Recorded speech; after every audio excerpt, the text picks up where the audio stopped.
తెలుగు రాష్ట్రాల్లో అతిపెద్ద lift manufacturer lifts ట్రై.com dealership కూడా ఇవ్వబడును.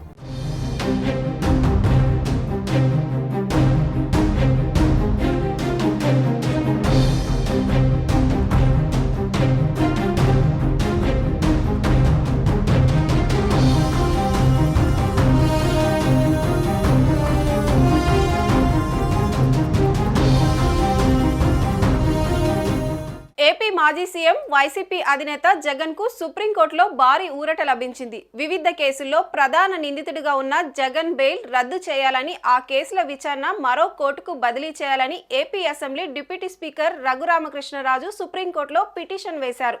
ఈ పిటిషన్ విచారణ సుప్రీంకోర్టు జగన్ పై ఉన్న కేసులపై ప్రత్యేకంగా విచారణ అవసరం లేదని వ్యాఖ్యానించింది. దీంతో రఘురామకృష్ణరాజు కోర్టులో వేసిన తన పిటిషన్ను వెనక్కి తీసుకుంటున్నట్లు ప్రకటించారు.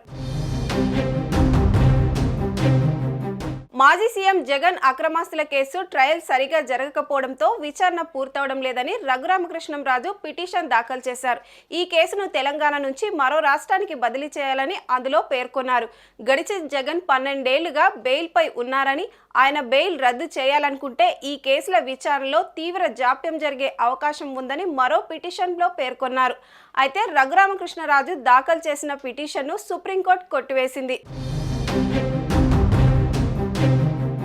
జస్టిస్ నాగరత్న, జస్టిస్ సతీష్ చంద్ర శర్మ ధర్మాసనం రఘురామ పిటిషన్ పై విచారణ జరిపింది. అయితే జగన్ బెయిల్ రద్దుకు కారణాలేవి లేవని, కాబట్టి రద్దు చేయాల్సిన అవసరం లేదని సుప్రీంకోర్టు పేర్కొంది.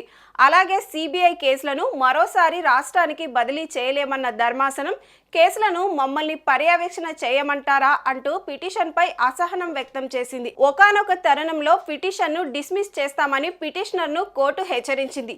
దీంతో పిటిషన్ వెనక్కి తీసుకుంటామని రఘురామకృష్ణ తరపు న్యాయవాది బాలాజీ సుబ్రహ్మణ్యం కోర్టుకు తెలిపారు. మరోవైపు ట్రయల్ వేగంగా సాగాలని, మరో రాష్ట్రానికి బదిలీ చేయాలన్న పిటిషన్పై ధర్మాసనం ఆదేశాలు ఇచ్చింది. తెలంగాణ హైకోర్టు జగన్ అక్రమాస్తుల కేసు పర్యవేక్షిస్తుందని, గతంలో ఎమ్మెల్యే, ఎంపీల కేసుల విషయంలో రోజువారీ విచారణ చేపట్టాలంటూ సుప్రీంకోర్టు ఇచ్చిన తీర్పు ఈ కేసుకు వర్తిస్తుందని పేర్కొంది.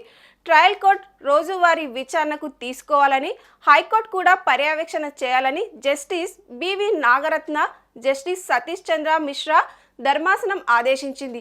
అందుకే పిటిషన్ను మరో రాష్ట్రానికి బదిలీ చేయాల్సిన అవసరం లేదని పేర్కొంది.